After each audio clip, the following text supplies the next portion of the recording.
Isang malaking tagumpay ang muling ipinagdiwang ng actor-director na si Sian Lim matapos niyang ibahagi na nakatakda siyang magtapos ng kolehiyo ngayong Hulyo taong 2026.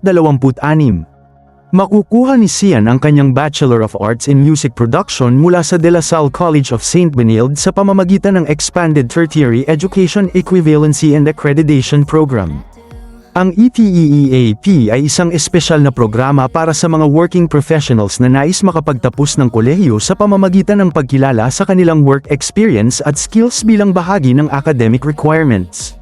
Dahil dito, nabigyan ng pagkakataon si Sian na maipagpatuloy ang kanyang pag-aaral kahit abala sa kanyang karera sa showbiz at iba pang propesyon. Ayon kay Sian, matagal na niyang pangarap na makatapos ng kolehiyo at isa itong napakahalagang milestone sa kanyang buhay.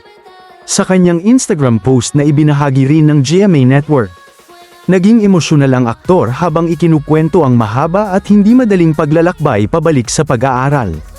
Inamin niyang hindi naging madali ang pagsabayin ng pagiging aktor, direktor, at piloto habang tinatapos ang kanyang degree.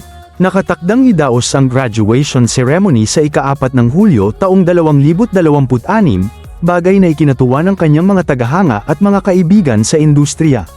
Marami ang humanga sa dedikasyon ni Sian sa edukasyon at sa kanyang patuloy na pagsisikap na matupad ang personal niyang mga pangarap sa kabila ng pagiging abala sa trabaho.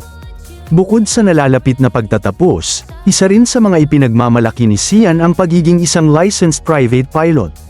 Noong unang bahagi ng 2025, ibinahagi niya na opisyal na niyang natapos ang kanyang pilot training. Dahil dito, mas lalong hinangaan ng netizens ang kanyang pagiging multi-talented at masipag sa iba't ibang larangan.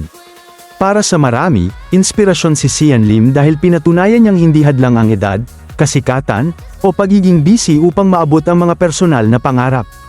Ang kanyang kwento ay nagsis.